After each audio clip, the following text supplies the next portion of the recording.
Et bonsoir les gens, voilà, je suis encore avec Laurent.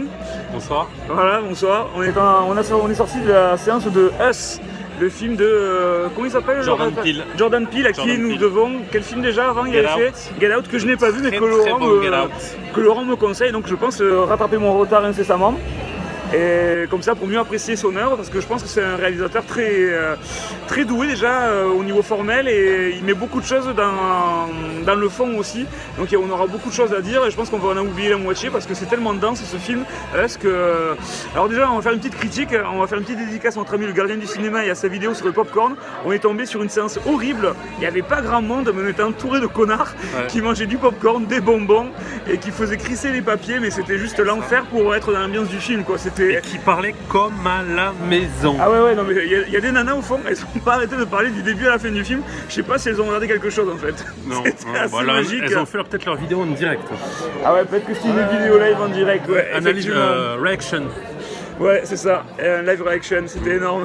Mais bon, nous, ça nous a pas empêché quand même d'arriver à rentrer dans le film et à essayer de... Il n'y a pas boudé notre plaisir. Voilà, Laurent, si tu veux dire quelques mots sur ce film, qu'est-ce que tu en as pensé en quelques mots? Merci Laurent, c'était très bien. Ouais. C'est ça, je suis resté bouche bée du début à la fin. Je ne sais toujours pas trop quoi en penser. Je dirais pas un chef-d'œuvre.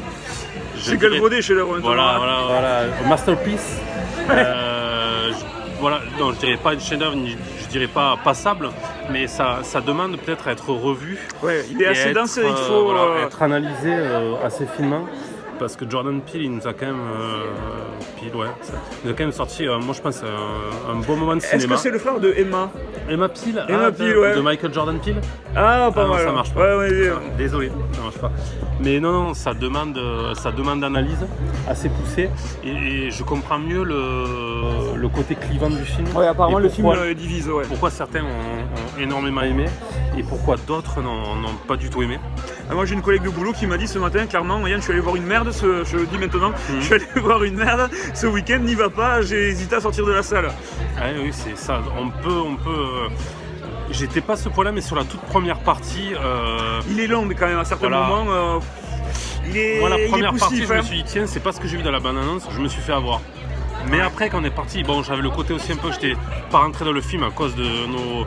On était une cinquantaine dans la salle, mais il y a une dizaine de personnes qui ont quand même réussi à foutre le bordel et à ne pas me laisser entrer dans le film. Heureusement il y a eu des moments de silence et au bon moment, dans la seconde partie, je suis bien rentré dans le film et à partir de là, j'étais happé dans le film, vraiment. Pour moi ça fera partie peut-être des classiques de 2019. Parce que pour moi, après on est que mars. On est que mars, hein. Il y a Avengers qui arrive. Hein. Ouais, mais est-ce qu'on peut je dire rigole, je déconne. Ah putain, quel bout en train ce Laurent. Mais non. On va encore faire des vues, hein. Oui, je pense que c'est ça. Le clash Marvel. Non, mais je pense qu'on a une belle proposition de cinéma. Oui, ça c'est indéniable. Autant sur la forme que sur le fond. Il y a beaucoup de choses, il y a beaucoup de niveaux de lecture. Certains vont le prendre au tout premier niveau, c'est-à-dire un slasher Home Invasion, je pense que c'est invasion de maison. Ouais. Ils vont le prendre à ce niveau, peut-être avec du comique. Alors, c'est du Scary Movie? Non, pas du tout. Passer les niveaux de lecture, il y a quand même beaucoup de choses. C'est vrai que je suis allé un peu moins profond que toi, peut-être parce que je connais pas autant le réalisateur que toi. C'est vrai qu'à certains moments, il y a des situations, on aurait cru que c'était du Ghost Show ou du Prince de Bel-Air. Il y a des situations qui sont pas crédibles pour des réflexions, des dialogues, qui sont pas crédibles pour la situation que les personnages sont en train de vivre. C'est juste, moi j'étais des fois un peu atterré, je fais non, mais c'est quoi cet humour tout bidon, tout ça? Alors du coup je suis moins rentré que toi. Après au niveau de la forme, il y a énormément de propositions. Je trouve que c'est à la fois une qualité et un défaut, c'est-à-dire que le réalisateur est vraiment allé au bout de son délire, moi je pense, contrairement à d'autres qui pensent qu'il est pas allé il a mal cerné son sujet. Ouais. Il est trop allé à fond et il y a certains symboles qui veulent dire ils veulent dire pas qu'une seule chose, ils veulent en dire plusieurs. Donc à un moment donné, je pense qu'on se perd un peu dans le message. C'est toujours des trucs un peu... c'est toujours des messages qui naviguent autour d'un même noyau, bien sûr. Mais c'est tellement dense et diffus à la fois. Voilà, par exemple, le film Us, ça veut dire ça veut dire États-Unis, comme on a vu pour nous.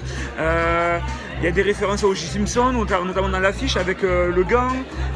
L'arme, les ciseaux, c'est à la fois une arme qui est symétrique, donc qui rappelle la jumélité. On a une petite dédicace à nos copines Hélène et Justine et tout ça. et en même temps c'est l'arme qui sert à couper, à diviser, à scinder. Il y a une histoire avec les lapins. Donc, j'allais te dire, voilà, tu te perds dans le film comme Alice au Pays des Merveilles, hein. en traversant le miroir. Alice au Pays du Sadisme. C'est Alice au Pays du Sadisme quelque part, où c'est un Pays des Merveilles qui est vraiment sombre, quoi. C'est le darkness au Pays des Merveilles. Et donc, oui, par exemple, les lapins, qui nous sert de métaphore pour dire que les gens sont un peu comme élevés en batterie, compartimentés dans des clapets, dans des cages à lapins, sans possibilité de bouger, d'évoluer. Conformisme, ouais, tout à fait. C'est vrai que les lapins se ressemblent quasiment tous blancs. Et en même temps, c'est le lapin, à un moment donné dans le film, qui sert à rentrer dans le terrier et donc à traverser le miroir pour aller de l'autre côté. Et cet autre côté est présenté comme un centre commercial, donc il y a aussi une critique de la société de consommation, de notre société actuelle. Et là, je commence déjà à m'y perdre tellement c'est dense, c'est touffu. Mais oui, donc c'est aussi la séparation des gens et cette séparation verticale. Ça peut être les nantis et les pauvres, les blancs et les noirs à l'époque, les Américains, les immigrés. Les Américains bien pensants, les Américains, les rednecks, les pro-Trump, les anti-Trump. Il y a plusieurs niveaux de lecture. Voilà, il y a plusieurs niveaux de lecture, plusieurs messages qui veulent dire en même temps à la fois la même chose et pas tout à fait. Donc c'est. Je pense qu'il veut faire passer un message. Ouais. Peut-être ce qui manque. Je ne sais pas ce qui manquait dans le cinéma américain ou dans le cinéma en général, parce qu'on a quand même de belles propositions. Oui, il n'arrive pas et il balance pas le film révolutionnaire tant au niveau du message que de la forme ou autre chose. Mais il fait quand même passer pour moi, il fait passer un message autre que les propositions qu'on a actuelles. Le mec est producteur, réalisateur, il a les clés en main, mais il fait pas rebondir le moteur. Il met quand même des petits coups d'accélérateur qui font des fois un peu, qui laissent pas indifférent. Et voilà, il fait un petit état des lieux. Alors certains diront que de la société américaine, mais je pense peut-être de la société capitaliste en général et du monde qui nous entoure. Tu peux le reproduire à différents. Voilà, ça peut marcher chez nous maintenant de toute façon. Ça peut marcher de partout. La société est telle qu'on peut se retrouver dans le propos du film, même chez nous en France, il y a sans aucun souci. Après, autre point fort par contre, autre point fort, c'est le jeu des acteurs. Ouais. Le jeu des acteurs est assez incroyable, surtout le jeu physique, ce qu'ils arrivent à faire passer par le physique, leur démarche et tout, que ce soit les doubles négatifs ou les personnages que nous suivons.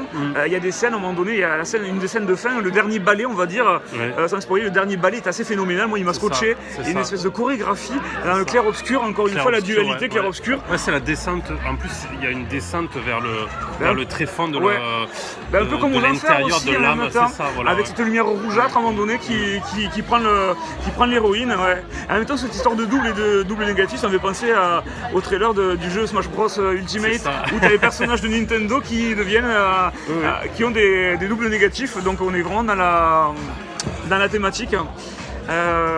Non, vraiment.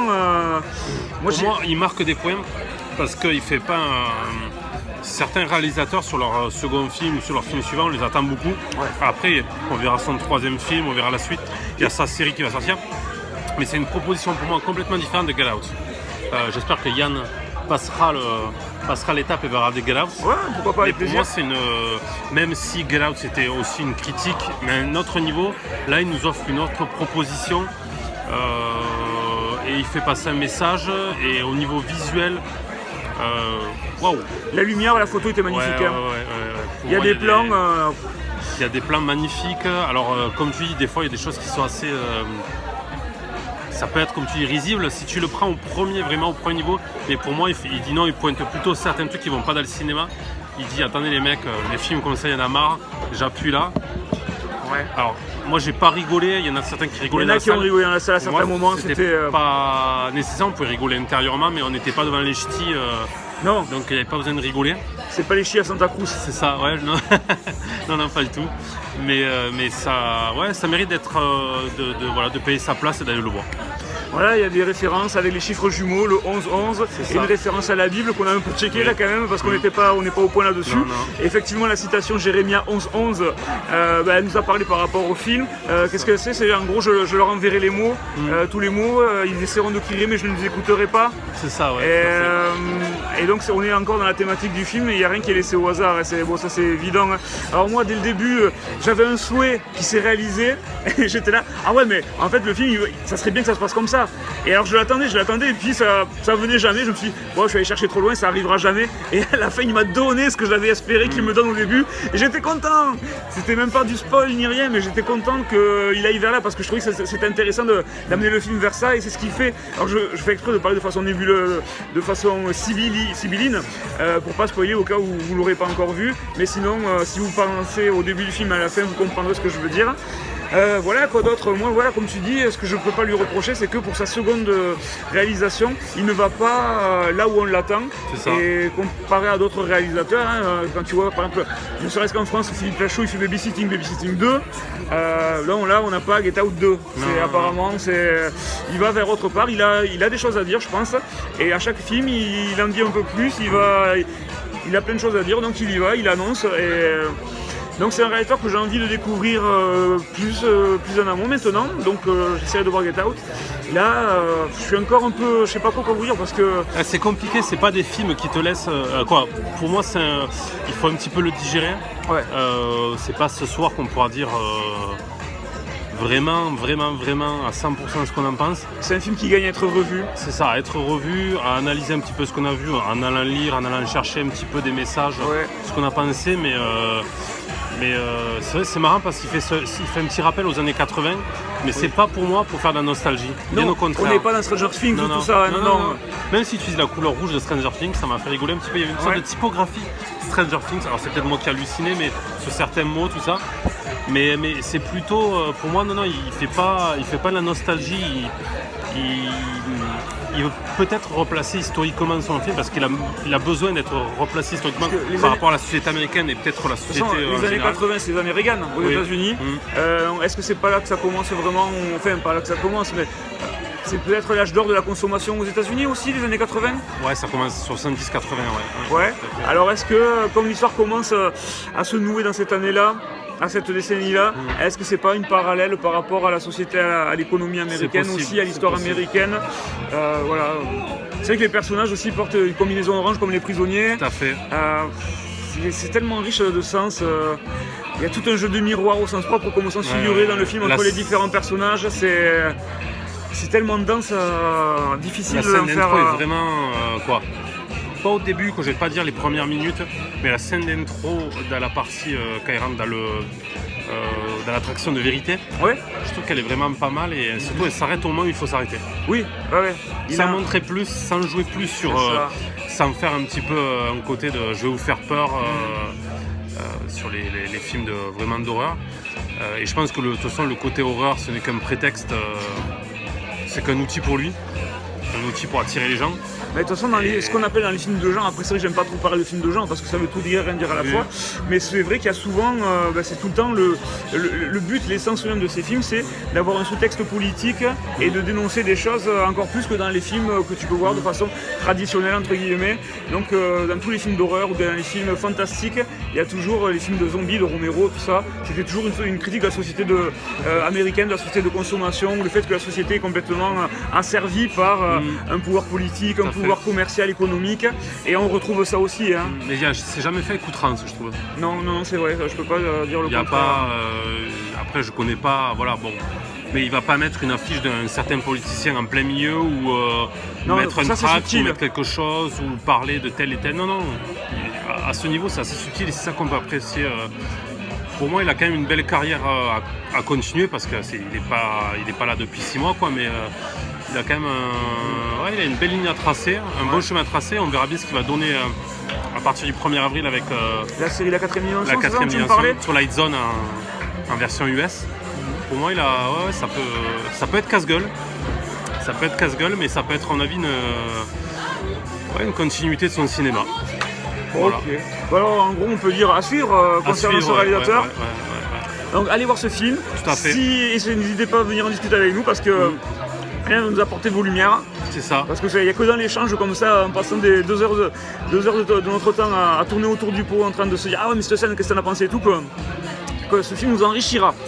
Voilà, donc nous vous souhaitons une bonne soirée, une bonne journée où on regarderait votre vidéo. Allez voir des films comme dit notre ami Durandal déjà.